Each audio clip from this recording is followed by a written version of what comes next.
முகவரி பார்வையாளர்களுக்கு வணக்கம். நேற்று தமிழ்நாடு முதலமைச்சர் திரு மு.க. ஸ்டாலின் அவர்கள் ஒன்றிய பாரதிய ஜனதா அரசை கண்டித்து மிக பகிரங்கமான ஒரு ஸ்டேட்மெண்ட் கொடுத்திருக்கார். மோடி அவர்களுக்கு எச்சரிக்கிறேன் அப்படின்னு சொல்லி ஒரு ஸ்டேட்மெண்ட் கொடுத்திருக்கார். ஆபத்து தமிழ்நாட்டின் வாசற்படி வரை வந்துவிட்டது அப்படின்னு சொல்லி அந்த ஸ்டேட்மெண்ட்ல சொல்லியிருக்காரு. அது வரலாறுல இல்லாத ஒரு ஸ்டேட்மெண்ட். இதுவரை நமக்கு தெரிந்த வரலாறு படி இந்த மாதிரியான ஒரு ஸ்டேட்மெண்ட் இந்தியாவில் எந்த முதலமைச்சரும் கொடுத்திருக்க முடியாது. எச்சரிக்கிறேன் அப்படின்னு இருக்காரு. பாரதிய ஜனதா அரசாங்கத்தை பாரத பிரதமர் நரேந்திர மோடி அவர்களை எச்சரிக்கிறேன் அப்படின்னு சொல்லி கடுமையான ஒரு கண்டனத்தை பதிவு செய்திருக்கார். அது என்ன, எதற்காக அப்படி என்பதை குறித்து இந்த காணொலியில் விரிவாக பார்ப்போம். பாரதிய ஜனதா அரசு, மத்தியில் இருக்கக்கூடிய அந்த ஒன்றிய அரசு ஒரு மசோதாவை இப்போது தாக்கல் செய்ய, அதுவும் அதாவது கள்ளத்தனமாக தாக்கல் செய்வதற்கு நாடாளுமன்றத்தில் 16-17 நாடாளுமன்றம் கூடுகிறது. சிறப்பு கூட்டம், நாடாளுமன்றத்துடைய சிறப்பு கூட்டம். அந்த கூட்டத்துல அதாவது நாடாளுமன்ற உறுப்பினர்களின் எண்ணிக்கையை மறுசீரமைப்பு செய்வது அப்படின்ற அந்த மசோதாவை தாக்கல் செய்வதற்கு முயன்றிருக்கிறது. இது தமிழ்நாடு அரசு எதிர்பார்த்ததை விட ஆபத்தான மசோதா அப்படின்னு சொல்லிட்டு மார்க்சிஸ்ட் கம்யூனிஸ்ட் கட்சியினுடைய நாடாளுமன்ற உறுப்பினர், மதுரை நாடாளுமன்ற உறுப்பினர் வெங்கடேசன் பகிரங்கமாக குற்றம் சாட்டியிருக்கிறார். அதே போன்று முன்னாள் உள்துறை அமைச்சர் மற்றும் நிதியமைச்சர் ப. சிதம்பரம் இது வஞ்சகத்தனமானது, இது ஆபத்தானது அப்படின்னு சொல்லி கண்டிச்சிருக்கிறார். தென் மாநிலங்களை சேர்ந்த முதலமைச்சர், அதாவது தெலுங்கானா முதலமைச்சர், அவரும் இதை கடுமையாக கண்டித்திருக்கிறார். இப்ப அந்த மசோதாக்குள்ள அப்படி என்ன இருக்கு? வேற ஒண்ணும் இல்லை. தொகுதி மறுசீரமைப்பு என்ற பேர்ல இன்னைக்கு 543 நாடாளுமன்ற உறுப்பினர்கள் இருக்காங்க. 1971 மக்கள் தொகை கணக்கின்படி இப்போது தொகுதி மறுசீரமைப்பு செய்யறாங்க. 1971 இந்திரா காந்தி பிரைம் மினிஸ்டரா இருக்கும்போது நாட்டுல மக்கள் தொகை பெருகுது, அதை கட்டுப்படுத்துவதற்கான முறையான நடவடிக்கை எடுக்கணும், அந்த மாநில அரசாங்கம் தான் அதுக்கான பொறுப்பு அப்படின்னு சொல்லி சொன்னாங்க. அப்ப தென் மாநிலங்கள் கர்நாடகா, ஆந்திரா, தெலுங்கானா, கேரளா, தமிழ்நாடு, இந்த 5 மாநிலங்களும் மக்கள் தொகை கட்டுப்பாட்டுல கொண்டு வந்திருக்காங்க. அதாவது அவங்க ஆரம்பத்திலே சொன்ன மாதிரி நாம் இருவர் நமக்கு இருவர்னு சொன்னாங்க.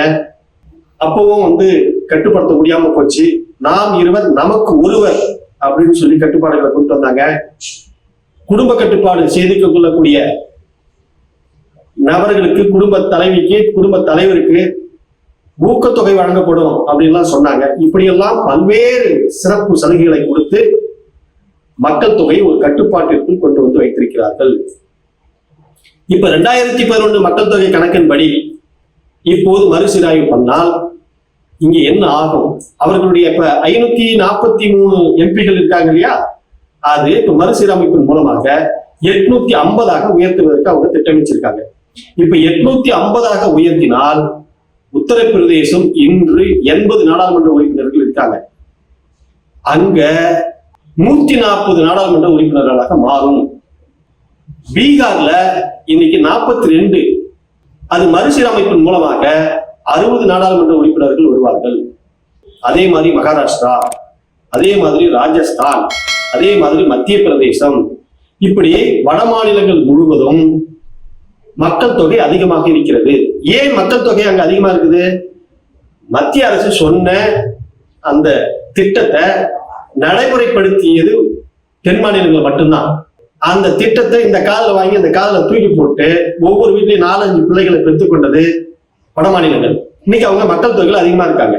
அந்த மக்கள் தொகையினுடைய அடிப்படையில இன்னைக்கு தொகுதி மறுசீராய்வு பண்ணா அங்க நாடாளுமன்ற உறுப்பினர்களுடைய எண்ணிக்கை கூடுதலாகும்.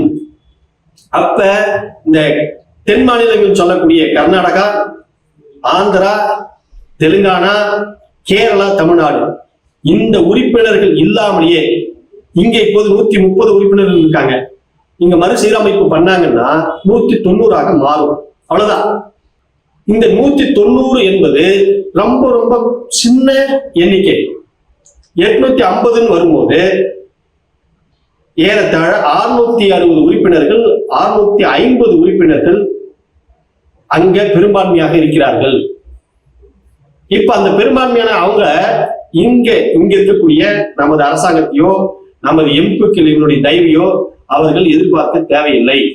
ஆட்டோமேட்டிக்கா அவங்க ஜெயிச்சுருவாங்க. அப்ப அது மட்டும் அது ஆபத்து கிடையாது. இங்க ஆபத்து என்னன்னு கேட்டீங்கன்னா, இப்பவே புயல் நிவாரண நிதி கொடுக்கறது கிடையாது, மழைக்கான பாதிப்பு ஏற்பட்ட அதுக்கான நிவாரண நிதி கொடுக்கறது கிடையாது, கல்விக்கான நிதி கொடுக்கறது கிடையாது. இப்படி பாரதிய ஜனதா கட்சியினுடைய அரசாங்கம், ஒன்றிய அரசாங்கம் தொடர்ந்து தமிழர்களை வாட்டி வளர்ச்சி கொண்டே இருக்குது. அதுவும் குறிப்பா தமிழ்நாடுன்னா அவர்கள் கசக்கக்கூடிய ஒரு மருந்தா இருக்குது. அந்த மாதிரியான ஒரு நிலையில இருந்துகிட்டு இன்னைக்கு அந்த தொகுதி மறுசீரமைப்பு பண்ணும்போது அந்த எண்ணிக்கையினுடைய அடிப்படையில தான் உங்களுக்கு நிதி ஒதுக்குவார்கள். அப்படின்னா இன்னைக்கு நாம ₹1 மத்திய அரசாங்கத்துக்கு வரி கட்டிட்டு 29 பைசா தான் வாங்குறோம். மத்திய அரசாங்கம் நமக்கு கொடுக்கக்கூடியது நம்ம பணம், தமிழர்களுடைய பணம், நம்மளுடைய உழைப்பால் நாம கட்டக்கூடிய டாக்ஸ், ஜிஎஸ்டி வரி, மத்திய அரசாங்கத்துக்கு கட்டக்கூடிய வரி ₹1 அப்படின்னா அவர்கள் அந்த வரியை எடுத்துக்கொண்டு பங்கீடு செய்யும் போது நமக்கு 29 பைசா கொடுக்கிறார்கள். என்ன கொடுமை! மக்கள் தொகை அதிகமா இருக்கக்கூடிய மாநிலங்கள் சொல்லி உத்தரப்பிரதேசத்துக்கு நம்ம பணத்தை எடுத்து அங்க பங்கீடு செய்யறாங்க, பீகாருக்கு கொடுக்குறாங்க. இங்க நாம 1967 இங்க ஆட்சிக்கு வந்ததுல இருந்து அன்னைக்கு அறிஞர் அண்ணா அறிவிச்சாரு, வடக்கே வாழ்கிறது தெற்கே தேய்கிறது அப்படின்னு சொல்லிட்டு. இன்னைக்கு என்ன நிலைமை அப்படின்னு சொல்லி கேட்டா அது முற்றிலும் தலைகீழாக மாறி இருக்கு. நாம கொஞ்சம் கொஞ்சமா நம்மளுடைய கட்டமைப்பை உயர்த்தி இருக்கிறோம், நம்மளுடைய பொருளாதார கட்டமைப்பை மாற்றி இருக்கிறோம். நாம இங்க பள்ளியில, கல்வியில, எஜுகேஷன்ல முன்னணியில் இருக்கிறோம். தொழில்துறை இன்ஃப்ராஸ்ட்ரக்சர்ல முழுக்க நாம இன்னைக்கு வலுவா இருக்கிறோம். இன்னைக்கு வட மாநிலத்தில் இருக்கிறவங்க பூராம இங்க வேலை செய்யக்கூடிய நிலையை நம்ம உருவாக்கி இருக்கிறோம்.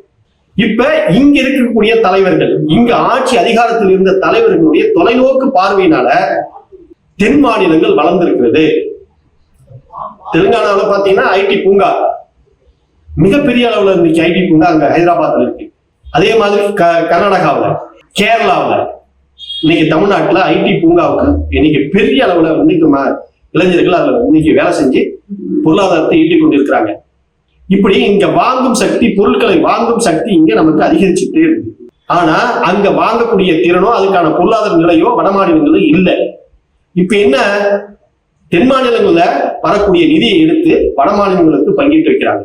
இந்த ஆபத்து இப்ப மேலும் நீங்க அங்க எண்ணிக்கை கூடி போயிடுச்சுன்னா, எம்பிக்களுடைய எண்ணிக்கை கூடி போயிடுச்சுன்னா நம்மளுடைய நிலை என்னவா இருக்கும் அப்படின்னு கேட்டா, அந்த 29 பைசாவில் இருந்து கூட இன்னும் குறையும். அது 20 பைசாவாக மாறுவதற்கான வாய்ப்புகள் அதிகம். அதுதான் தமிழ்நாட்டினுடைய முதலமைச்சர், ஒன்றிய பாரதிய ஜனதா கட்சியினுடைய அரசாங்கம் ஆபத்தை தமிழ்நாட்டில் வாசல் வரை கொண்டு வந்து நிறுத்தியிருக்கிறது அப்படின்னு சொல்லி கண்டனம் தெரிவிச்சிருக்கிறார், கண்டிச்சிருக்கிறார். அதைத்தான் ஒரு நயவஞ்சகத்தனமான மசோதா இது அப்படின்னு சொல்லி முன்னாள் நிதியமைச்சர், தமிழ்நாட்டில் எல்லோராலும் ஏற்றுக்கொள்ளக்கூடிய ஒரு பொருளாதார மேதை சிதம்பரம் அவர்கள் கடுமையா அதை எதிர்ப்பு தெரிவிச்சிருக்காங்க. இப்ப பாரதிய ஜனதா கட்சி எவ்வளவு பெரிய ஆபத்தான வேலைகளையும் செய்யும் என்பதற்கு இது எல்லாம் ஒரு உதாரணம். அவர்கள் பேசுவது சாதாரணமான பேச்சு அல்ல, நாக்குல தேனு தடுற மாதிரி பேசுவாங்க. வரலாற்றுல முதன்முறையாக பெண்களுக்கான 33% இடஒதுக்கீடு கொண்டுட்டு வரோம் அப்படின்னு சொல்லிட்டு அது எந்த அளவில் பங்கிட போறீங்க? இப்ப 543 நாடாளுமன்ற உறுப்பினர்கள் இருக்காங்க, அதுல பேஸ் பண்ணி 33% கொண்டு வர போறீங்களா, இல்ல புதுசா வரையறை செய்ய போறீங்களா, அதுல பேஸ் பண்ணி நீங்க 33% இடஒதுக்கீடு பெண்களுக்கு கொடுக்க போறீங்களா அப்படின்ற கேள்விக்குறி எழுந்துள்ளது. 2027 ஒரு சென்சஸ் எடுக்க போறாங்க. அந்த சென்சஸ்ல அதனுடைய மக்கள் தொகை அடிப்படையில நீங்க மறுசீரமைப்பு செய்யறீங்க அப்படின்னா அது வரவேற்கத்தக்கது, அது கூட ஏத்துக்கலாம். ஆனா 2011 இருந்த மக்கள் தொகையினுடைய அடிப்படையில இப்ப எடுக்க வேண்டிய அவசியம் என்ன? 2027 தான் நீங்க சென்சஸ் எடுக்க போறீங்களே, அதை பேஸ் பண்ணி நீங்க பண்ணலாம் இல்ல? ஏன் இவ்வளவு அவசரம்? ஏன் இவ்வளவு நெருக்கடி கொடுக்குறீங்க? அதனால பாரதிய ஜனதா கட்சி எப்போதுமே அது ஒரு நய வஞ்சகத்தனத்தோடு தன்னுடைய திட்டங்களை மறைமுகமாக, திருட்டுத்தனமாக தன்னுடைய திட்டங்களை அமல்படுத்தும். அதனால தமிழ்நாடு முதலமைச்சர் அவர்கள் மிக கடுமையாக அதற்கு எச்சரிக்கை தெரிவித்திருக்கிறார். எனவே தமிழ்நாடு எப்போதும் விழித்துக் கொள்ளும். தமிழ்நாடு போராட்ட களத்தில் மிகப்பெரிய அளவுல முன்னெடுக்கும்.